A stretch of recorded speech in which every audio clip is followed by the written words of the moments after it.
Hey everyone, welcome to my live stream. It's Sunday, September, what is it, 20? I don't know what it is, 27th or something like that. And I am here it's gotten really foggy. Look at that. We're actually on the Pacific coast. It's gotten really foggy here. But we are just north of San Simeon, which is the Hearst Castle, William Randolph Hearst. And I'm here to answer your questions. We took off out of town uh, yesterday. So we spent one night boondocking, and we boondocked. We were going to boondock in Monterey, but unfortunately, just for any of you who might be, that it's not, there's no smoke. That's just fog. There's no smoke. So for any of you that might be interested in boondocking, like on the Pacific coast, Monterey does not allow any overnight camping whatsoever. So anywhere on any of the streets. So we had found a really nice spot. It was like too good to be true. It was right on the Pacific Ocean, and it was absolutely gorgeous at sunset.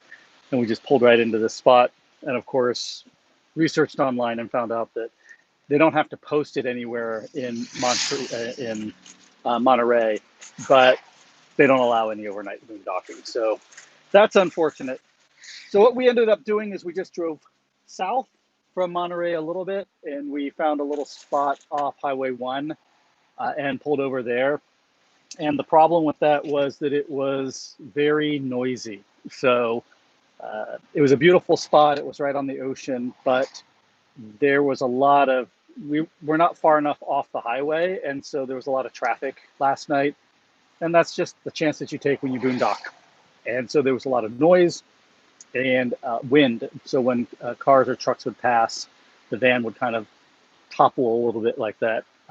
So welcome everyone. I'm here to answer any and all of your questions about Class B vans. So I'm happy to answer your questions about my Class B van, my experience with Class B vans. You can ask your questions, and if I can, about specific models of Class B vans.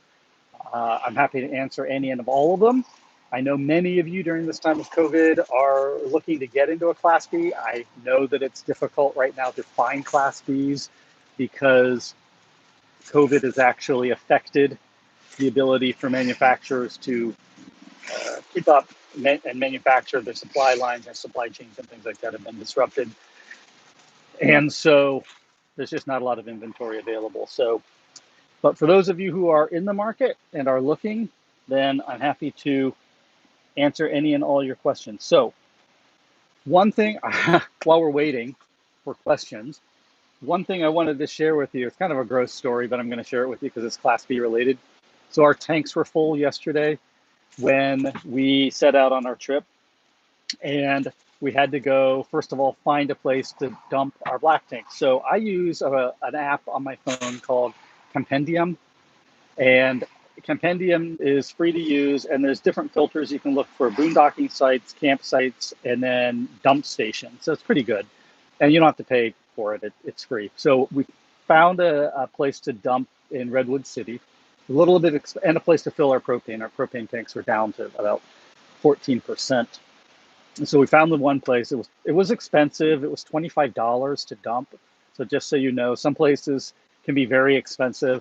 We've dumped before for free, $5, $10. This was the most expensive we've ever spent, was $25. Anyway, went to dump, and I had created a new sewer hose. I have a gravity system. I don't have a macerator. I have a gravity system, dump system. So for those of you who don't know, there's generally two types of dump systems on your RV. There's the gravity system, which basically uses the kind of the 3-inch hose, and you connect it up and you pull the black and you pull the gray after that, and the gray water kind of washes out the black. The macerator system uses a pump actually, and it macerates and grinds up everything, and then it shoots it out through a little kind of smaller hose, about 1.5 inches or so, like that. The nice thing about a macerator is you can take the hose and you can pump it up if you have to. So sometimes, very rarely, but sometimes your dump station, the actual inlet into the dump station is up higher, and so sometimes you need a macerator. Anyway, that's the difference between the two. I have a gravity system. I've had a macerator before. I like both, but I actually prefer the gravity system because it's just faster and easier and less to go wrong.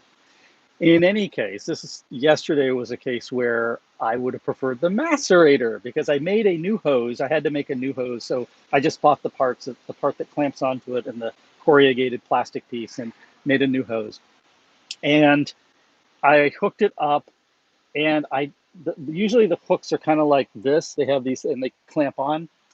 I thought I had it clamped on, but I had only one of the hooks on. The other one was not clamped on. I didn't see it, and I went to pull the black, and it just exploded. It pushed the hose off because it wasn't fully secured, and just black water exploded out of it. It got all over me. It soaked my shoes. It got soaked my mask that I had on. It got into my eye. It was really, really gross. So I had to spend some amount of time, obviously, I had to rush in, shut it off because I didn't want any more black water dumping out all over the place. And then I had to go and clean up the mess. I couldn't completely clean it up because it was just so much of it there. And then I had to literally just take the RV, pull it off to the side, and take a shower because I had to take a shower. So anyway, that is one of the problems with the gravity fed system. A macerator system would not have had that problem because there's generally no clamp that you put on the macerator. It's a hose is built in and connected up to the macerator pump, and so you can just push a button, and then there's just no connections that you need to do. These are the joys of camping and boondocking.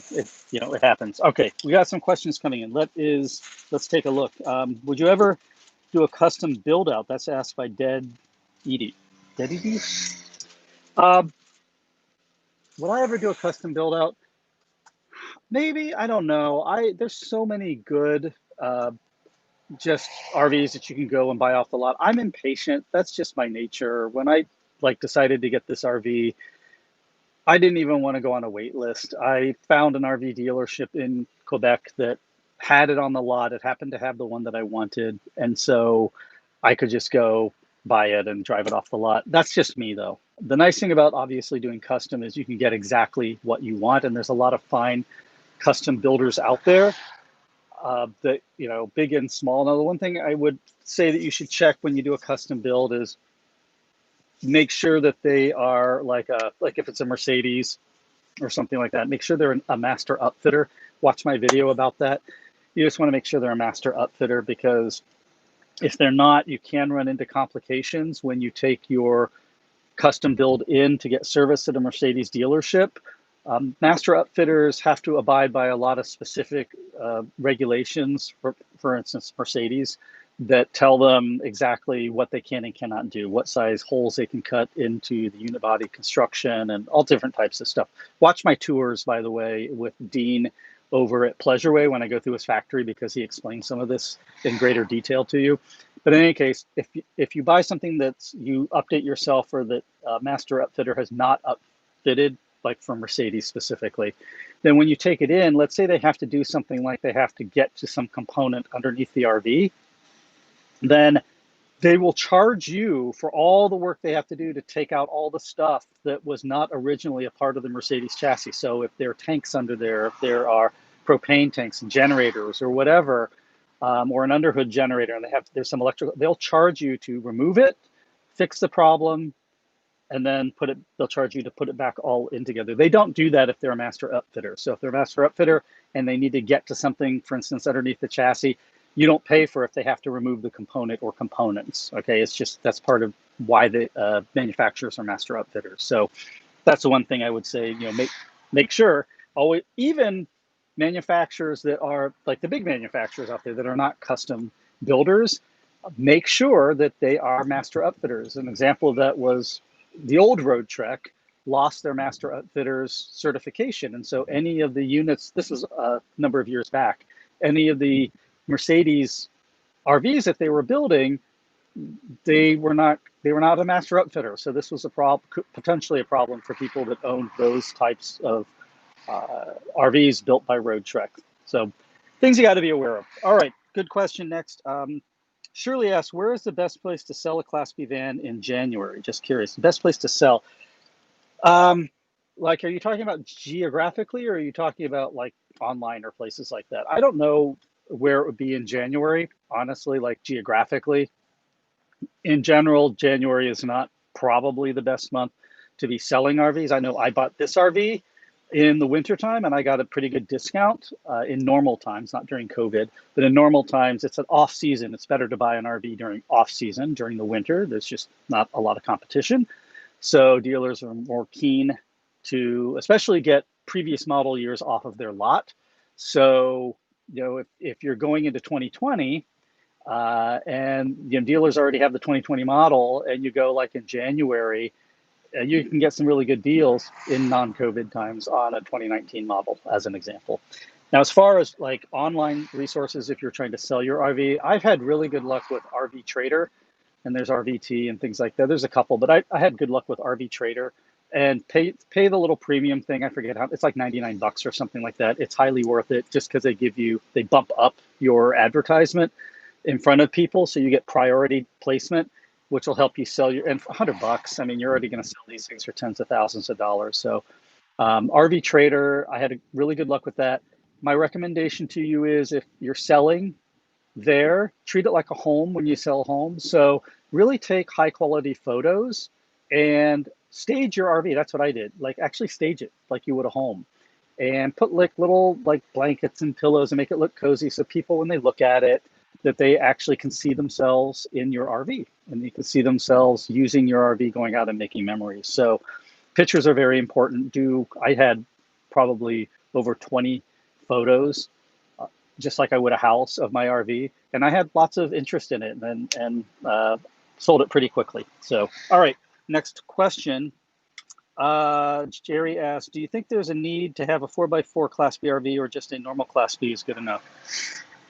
I mean, if you need a 4x4, then you need a 4x4. Like if you're overlanding and things like that. I mean, I think for probably most people, you don't need a 4x4. That's just my opinion. You pay a lot for the 4x4 option, so you just need to make sure that you're going to use it. And there are some other things as well you need to be aware of if you're looking at a 4x4. One is, it does your clearance down below. You want to make sure that you have good clearance. That's one of the big reasons why you get a 4x4. So just look at that. Because sometimes some things hang down, even your 4x4, and they raise up the chassis, there's still some components and things like that down there that kind of negate some of that. They hang down below.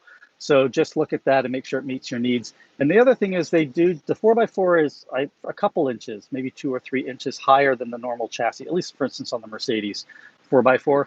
So you just want to make sure that you don't have a lot of components on the roof that is just going to make it further top heavy, so that when you're kind of going through some of these off roads, you want it to be lower center of gravity as you can. But there's no right or wrong answer to that. If you need a 4x4, if you currently do off-roading in a regular SUV or a 4x4 vehicle, and then you want to expand that capability and be able to sleep it in, things like that, then 4x4 makes sense. But I think for most of us, probably don't need a 4x4.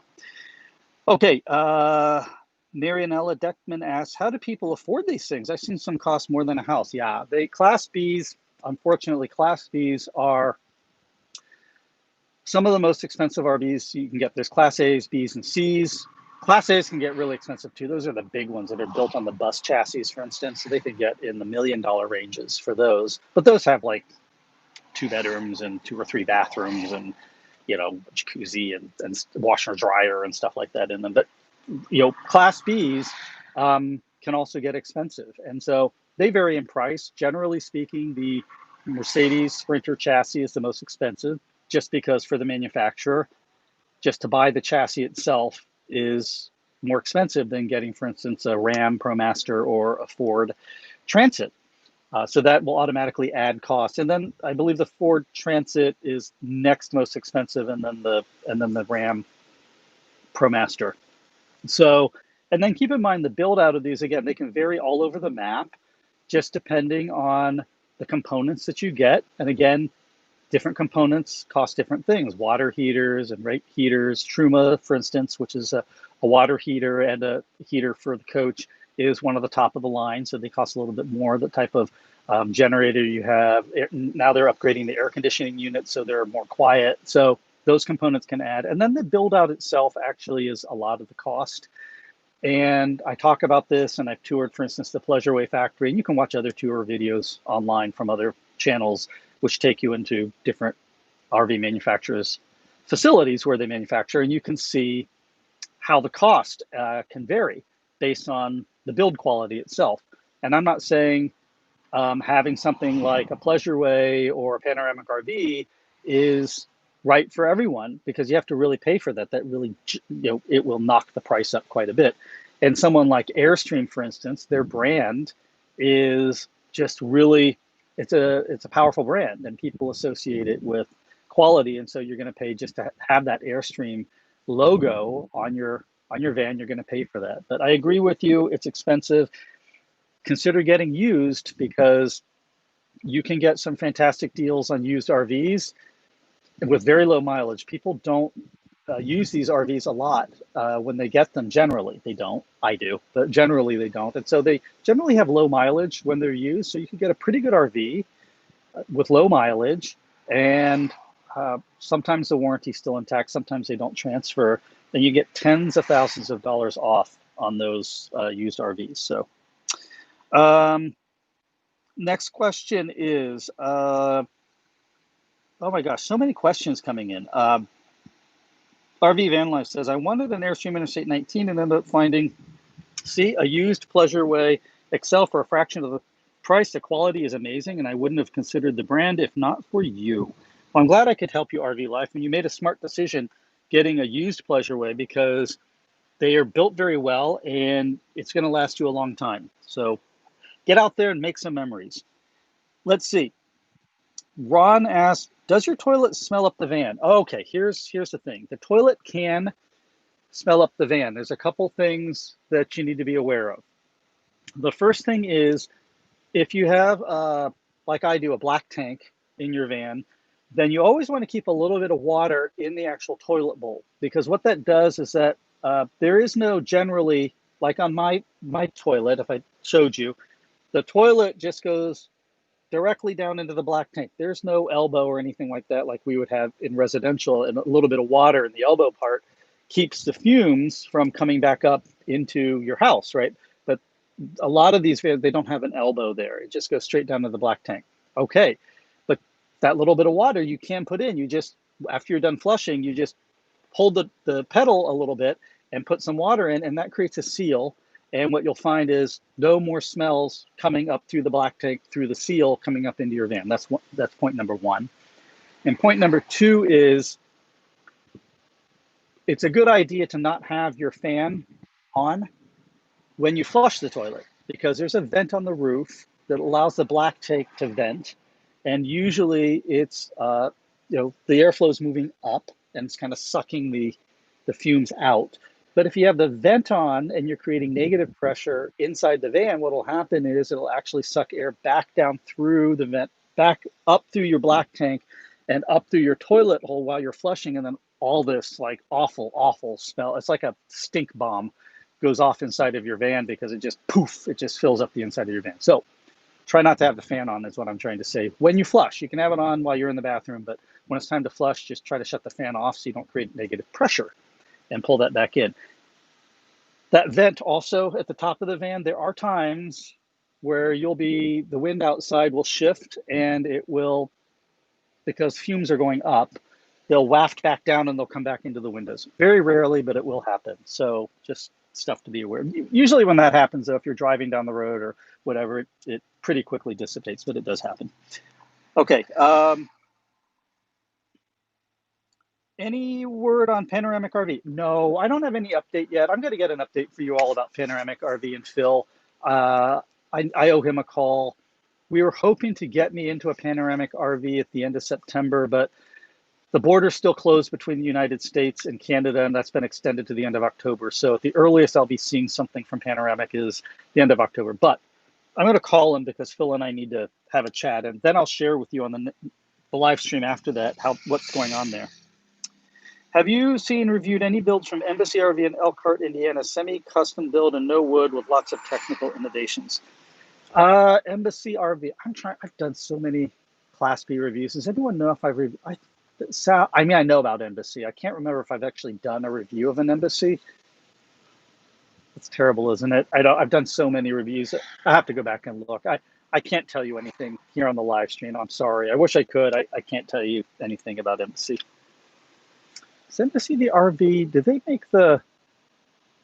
No, I don't remember. One of them has a full. I don't know if it's Embassy. They have the full dry bath in the back of the Embassy and in the back of the Class B, and I don't know if that's Embassy or not. But I like that because they had actual. It's the only one that I know of that has a dry bath.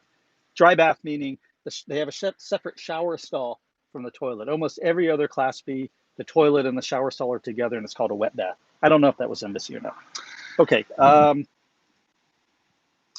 Is a Volt system for Travato worth $20,000? I don't know. Well, first of all, you're not going to pay $20,000 for the Volta system. The Volta system's the upgraded, for those of you who don't know. Volta system is the upgraded electrical system that Winnebago offers. It's their lithium system. That's, I think, a 54 volt system, or at least 48, and I think the alternator is 54 volts or something like that. Anyways, it's a massive, beefy 8,600 or something watt hour, maybe even higher than that, a lithium system. And its retail price is $20,000. Generally, you're going to get that discounted. You just know you're not going to pay the $20,000. Is it worth it? I don't know. You have to determine that for yourself. For some people, it will definitely be worth it. If you're in a hot climate and you need to run your air conditioner and you don't want to run a generator because for whatever reason it's noisy or whatever. If that's your use case, then yeah, the Volta system is probably worth it to you. Then you have to ask yourself questions like, well, when are the times when I'm going to need to run the air conditioner with, without being plugged into shore power? Normally, I guess the use case is if you have pets, maybe for yourself too, but generally if you're in the van, you can run the cab air conditioner for yourself and it's fine. Or if you're at a campsite, you can be plugged in and you're not using the generator, which is what I do. So what are those? Generally, it's like when you have pets. So if you have a pet and you need to leave the van and you need to leave the pet in the van and it's hot, then you want to run the air conditioner without running the generator. And the only thing I would ask you, and I'm not saying don't do it, but the only thing I would ask you to think about is, do you want to trust your pet to the computer software and all the other technology that's in the van when you're sitting in very hot weather where the inside of the temperature of the van is going to reach over 100 degrees, 120 degrees, if for some reason the air conditioner or the software fails? So the way these systems work is there's a computer software like built into the touch panel display back there, and it's called automatic generator start. Well, in this case, there's no generator, but it's automatic air conditioner start. And it needs to monitor the temperature inside the coach, and then it automatically turns on the air conditioner and then, cools off the interior of the van. But if that fails, then the air conditioner is never going to kick on, or if something happens to your battery system, the air conditioner is not going to have enough power, it's not going to turn on, et cetera, et cetera. So I don't know. That's just something you would have to think about. There's no right or wrong answer. I'm not saying you shouldn't get it. I'm not saying it's not worth $20,000. For some people, $20,000 is nothing. Who cares? They're rich and they don't care, and they'll pay for it. So I don't have an answer for you there. I don't know. You have to determine that for yourself. Okay. How long have you lived in your Class B? I have never lived in my Class B. It may seem like I live in my Class B, but I don't. We travel around a lot in it, making local trips here in California. And so that's why maybe it seems like I live in the van, but I don't. I have a sticks and bricks that I live at generally.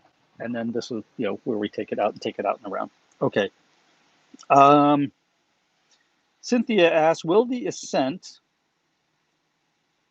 so many questions coming in. I can't answer all these questions. I'm so sorry, you guys. Will the Ascent you drive, will it drive gasoline and not just diesel? No. So no. All of the Ascents built by Pleasureway, all of the Mercedes chassis in the United States are diesel rigs at this time. Mercedes does make a gas version of the 144-inch wheelbase Sprinter, but I don't quote me on this. I do not believe it's used by any RV manufacturer here in the United States. I'm not even sure if it's available here in the United States. I had heard a rumor that it's just not powerful enough. So that's the reason why it's not used. They do make one. They also make an all-electric version of the Sprinter in Europe. But again, it just doesn't have enough range. So no, they're all diesel. And I'm happy to answer your diesel questions, but they're all diesel. Let's see. Ben asks about the Tofino. You know, I have not reviewed the Tofino, believe it or not. That's the Pleasureway. For those of you who don't know, Pleasureway makes a pop-top camper van on the Ram ProMaster chassis. This is the shorter chassis. This is not the 19-foot chassis. This is the 17-foot chassis. So it's nice and short, one of the shortest Class Bs that you can get on the market. And it has a pop-top, so it can sleep 2 people at the top, and then 2 people down below. The rear sofa can turn into a bed for 2 people as well. The one thing is it's got an induction cooktop and I believe a compressor refrigerator in it. It's got a little sink, and a heater and all that stuff. The one thing it's missing is a bathroom. It doesn't have a bathroom. It's just too short. They don't have a bathroom in it. I like it. I like it a lot. I think it's great. It's a great little RV. But I'm partial to pop tops and Westphalias and things like that. I just think they're cool. Who wouldn't want to have a second story on their RV? You know, I think that's pretty cool, like a 2-bedroom condo on wheels. Okay. Let's see. What is the lowest temperature you will camp in before you winterize? Well, I lived in Quebec. I bought this rig in Quebec, and I've camped and I've been in. This van has been in minus 30 degree Celsius weather, and you know, that's pretty cool. This particular model doesn't have the water lines routed on the inside, so they're all on the outside, as well as the holding tanks and the fresh water tank are all on the outside. I'm going to turn this a little bit because I'm sure June does not want his feet showing. There we go. So what you have to do, you can certainly camp in your RV over the winter. There's no problem. Camp in your RV.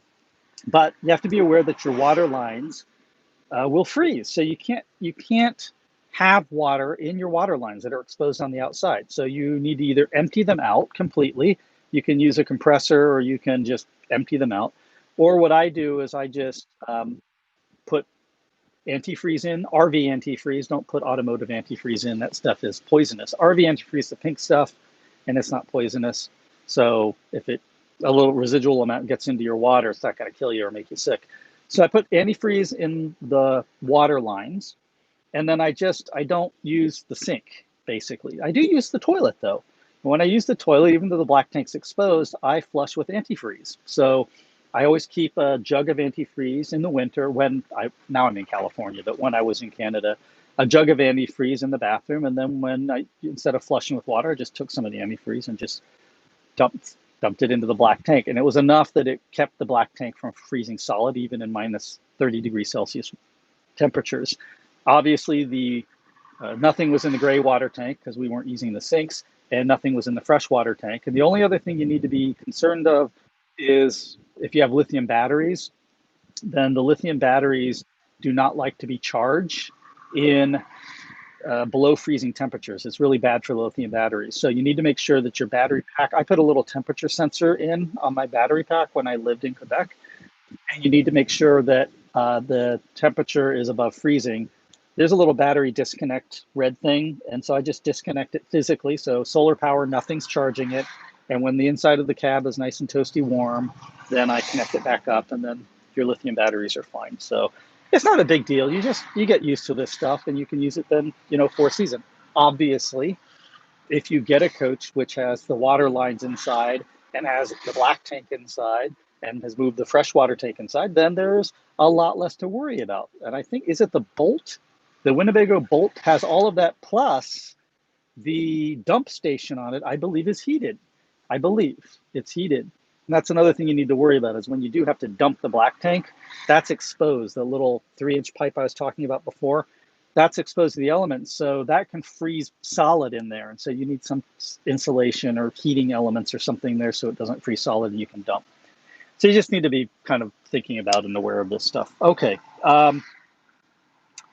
Let's see. Is there enough, Julia Campo asks, is there enough storage space to transport 2 golf club bags? In this RV, Julia?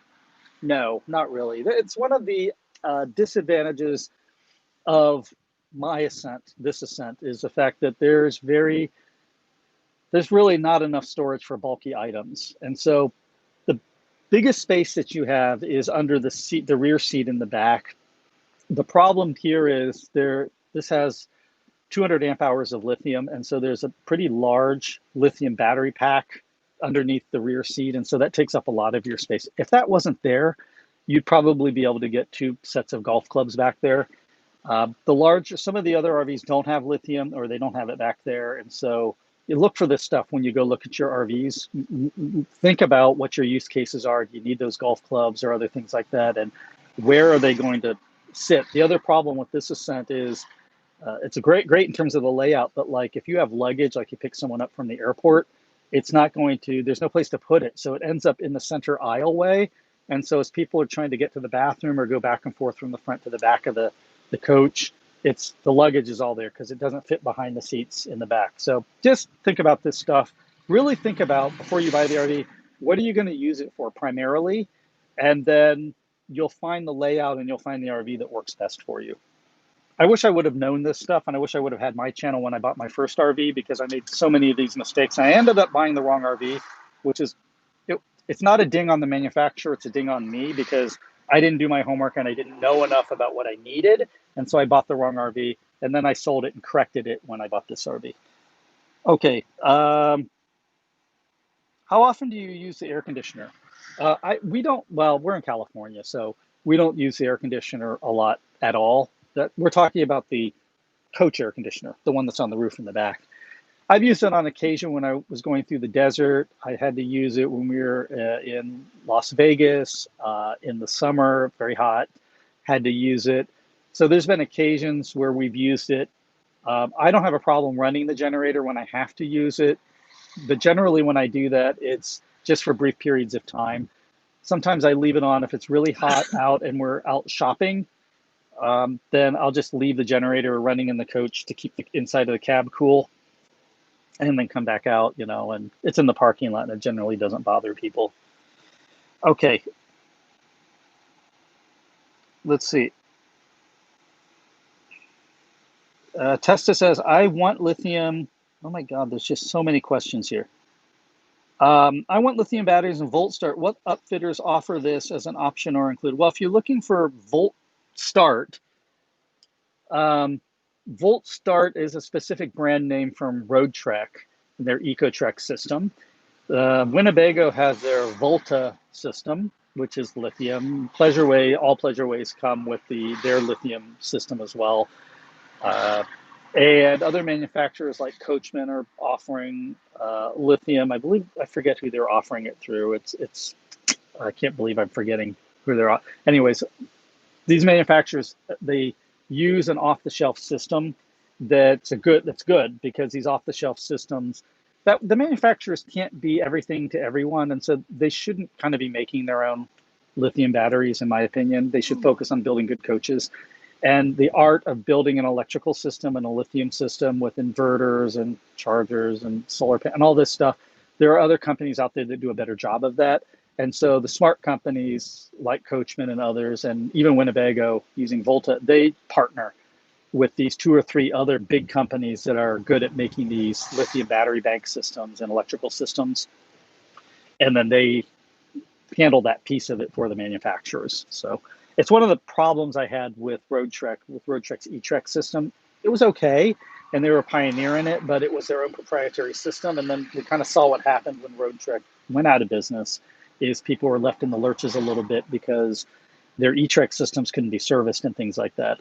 But they've since worked on that, and they partnered with the company again, and they've got it fixed. But there was a period of time there where people who had bought Roadtreks after Roadtrek declared bankruptcy couldn't get their E-Trek lithium systems fixed. All right.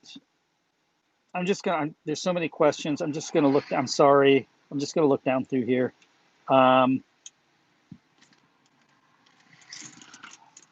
Let's see. Is it hard to get insurance for vans that are recreational vehicles? Not for me. Just call. I mean, I'm through State Farm. There was nothing strange or anything there. That it was just like auto insurance. So it doesn't cost. It's not exorbitant. It doesn't cost a lot of money, and yeah, you can get very different types of coverage. That you need from them. So just call uh, your insurance company. Okay. Would you recommend the pneumatic cooling roof 12-volt AC? I don't know anything about it, Ron, so I can't say anything about that. I need to educate myself about that. Um, Air as well. Someone said yes. Pro Air makes a 12-volt air conditioning system as well. Some of these manufacturers are starting to move to it because it's a DC system. It's a little bit more efficient. These DC air conditioners, and also they're a little bit more quiet. So, okay. Um, Boss asks, is it possible to remove things like the Galley on a Class B for daily driving usage? So I'm not quite sure what you're asking, like to have a removable Galley or to permanently remove it. I mean, certainly, you can permanently remove it. I don't know why you would, because you paid a lot of money to have the Galley installed. But you certainly could. Or better yet, just find a layout that works for you, that either doesn't have a Galley or has a Galley, but the layout works for you. But I'm not quite sure I understand your question about removing the Galley for daily use and daily driving. I like all the chat that's going on here between all of you folks helping each other. I think that is wonderful here. Ron asks, are there any convertible dry bath Class D RVs in the U.S. like the Euro market where there's a pivoting sink wall within the bathroom? Oh yeah, isn't that cool? I think I did a review of that, and that was a really cool. So what they had is the bathroom in the Class D had this pivoting wall like this, and so generally there's a toilet there, but when the wall pivoted like this, the toilet would kind of fold away, and then you'd just have one large shower stall basically. So the whole space would become a shower stall, and then when you're done with the shower, you kind of pivot it back, and the toilet and sink and everything would pivot back in. So I don't know of anyone else that's doing that. It's a very clever design, but I don't know of anyone that's doing that here in the U.S. Okay. Let's see, any other questions here? If not, how long have I been on? I've been on 37 minutes. Can you review the up-to-date Beyond Ford with the new safety driving features? Yeah, well, as soon as, so just to reiterate, right now during COVID, I'm not reviewing RVs just because it's just a little bit too risky for me. I have a daughter and I have two elderly parents that live with me. And when I went to the last RV dealership, they just were not taking enough precautions. And so I can't take a risk. So as soon as we get a vaccine and we get our handle on COVID, then I am back out there reviewing RVs for you, and I will certainly be glad to look at the Beyond and let you know what I think about it. Okay. Something happened to my mic. Can you guys not hear me? Oh.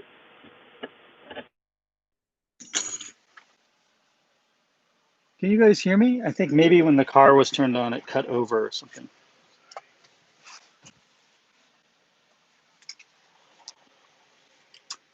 So you can hear me. Great. Thank you. I'm glad you can hear me. Thank you very much. Okay. I'm looking through here. Have I reviewed any of the Sportsmobile products from Boss? I have not. Sportsmobile is a custom builder, and so I don't generally review custom builds because they're custom, they're one-off. And so I could review it. It would be not as useful, I don't think, for a lot of people because I review it and then someone's already bought it. And so how useful is that for other people watching the video, right? I could review the manufacturer, and I've thought about that. They are here in California. They have a manufacturing facility, but I haven't done it yet. But maybe I will at some point. Let's see.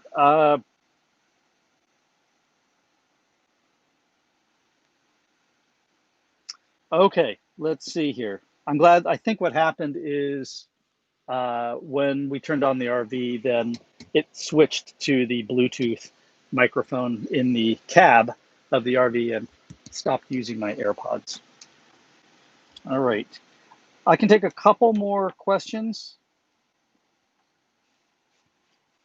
Michael asks, is a generator a must in an RV? Is it an advantage or can you do without it? So let's talk about what the generator is. So the generator is a replacement for AC power in the RV. Okay, generally, when you're running off batteries, whether they're lithium or lead acid batteries, they're DC. And as long as you have DC components, which all RVs do, so your lighting's usually DC, many three-way refrigerators that are like propane also run, the refrigerator can run off DC. Your water pump is generally DC. Things like that are DC.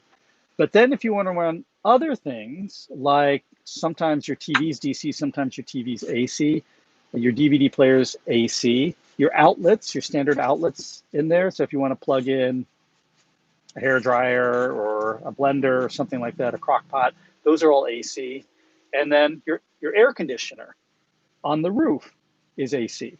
So to run those things, you need to have a inverter, right? The size of your inverter, it inverts from DC to AC. The size of your inverter will determine how many of those components you can run at once. So I have a 2000 watt inverter in this coach.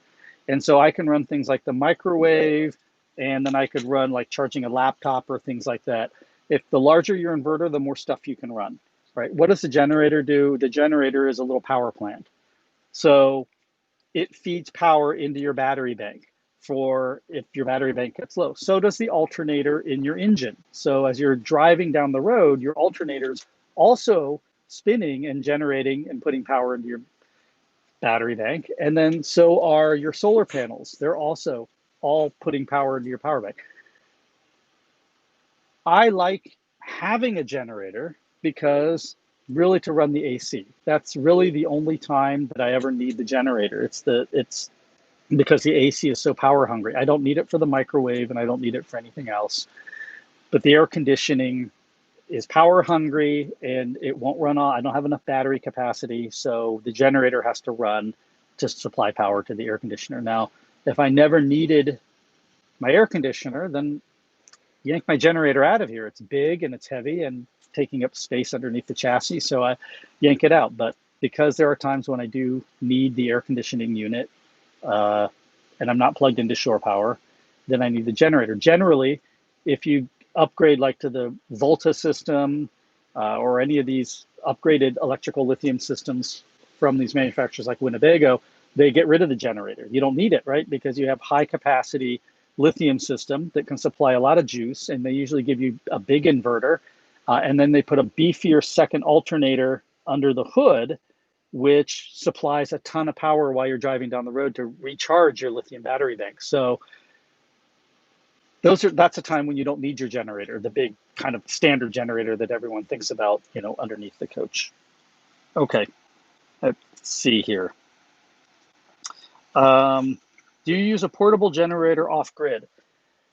I do not use a portable generator off-grid for the van. I got a generator underneath the chassis, a 2800 watt generator that's just fine, meeting all of my needs. I just bought a 10,000 watt generator for my home. I just upgraded my sticks and bricks so that we could have off-grid generator capability at my home because Pacific Gas and Electric here, anyway, they do rotating power outages during heat waves and things like that. And so we need to have power at the house. Anyways, so that's a different story. Okay. Let's see. Carrie asks, is it easy to add an automatic sliding door or change the mechanism so the door can become automatic? I don't think so. I don't think there's any easy way to aftermarket upgrade they're talking about this sliding door here. The new Mercedes Sprinter chassis, the 2019 chassis and newer, all have, this is a really cool, this door here is electric. So it just slides electrically open and close, which I think is pretty cool because this door is really heavy and I have a steep driveway at my house.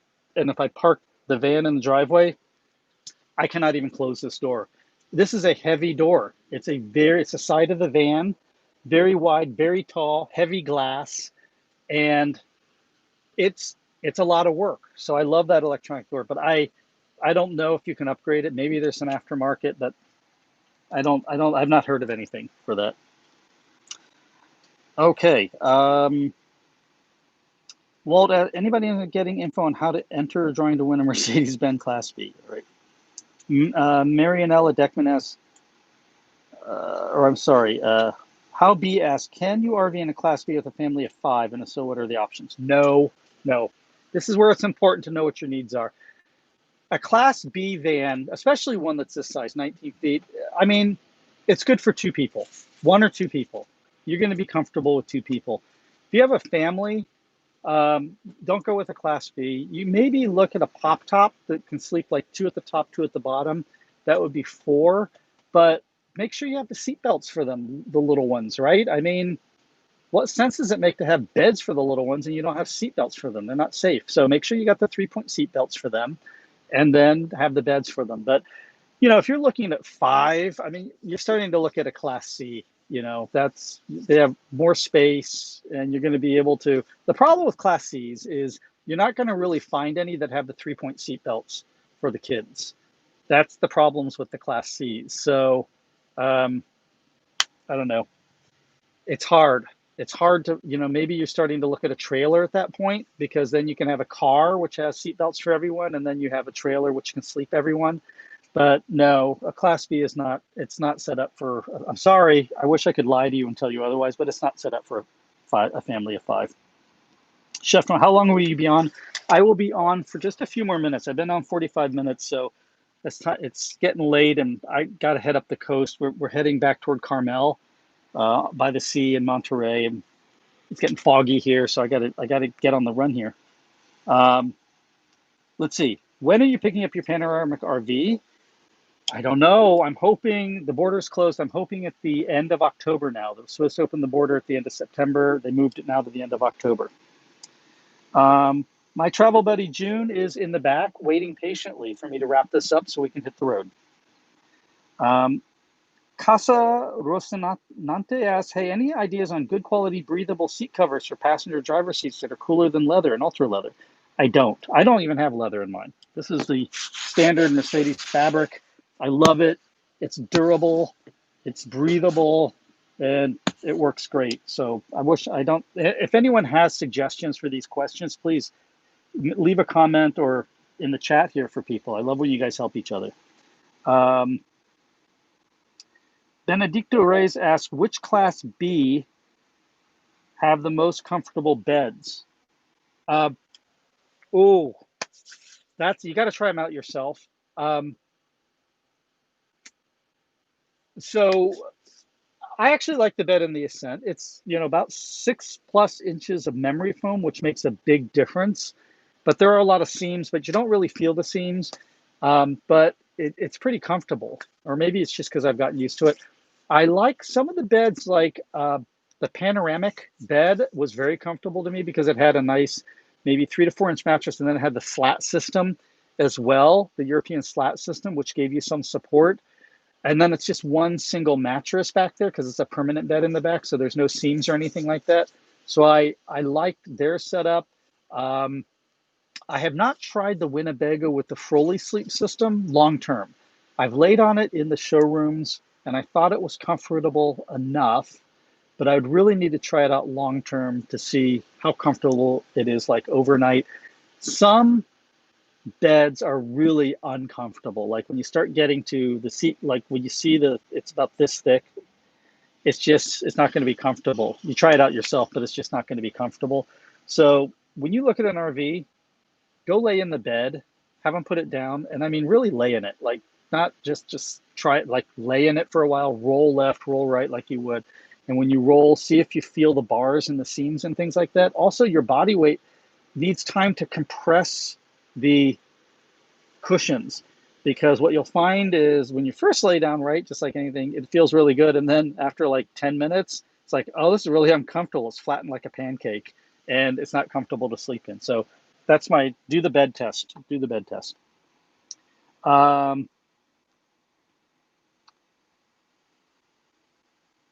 Am I getting another RV? I am keeping this one, but I'm starting a long-term test, hopefully, of a panoramic RV because I love panoramic, exceptional build quality. I loved the layout, and so they're building a special one for me. I've been working with them on putting a different refrigerator in, putting a compressor refrigerator in, a microwave, and some other changes, lithium. So I've been kind of working with them on that, and then I'm going to get a unit. I'm going to try it out long term. So I can't wait. They got to get the border open, and then you're going to see me in it, and I'm going to give you my real honest opinion about it. Okay. Last question, then I got to go. Michael asked question, how is van life during COVID? Is it limited? Is it harder or no difference? It's harder. I mean, it's nice and I feel blessed because we can get out and we can find spots like this where it's beautiful, it's fresh air, and there's not necessarily a lot of people around.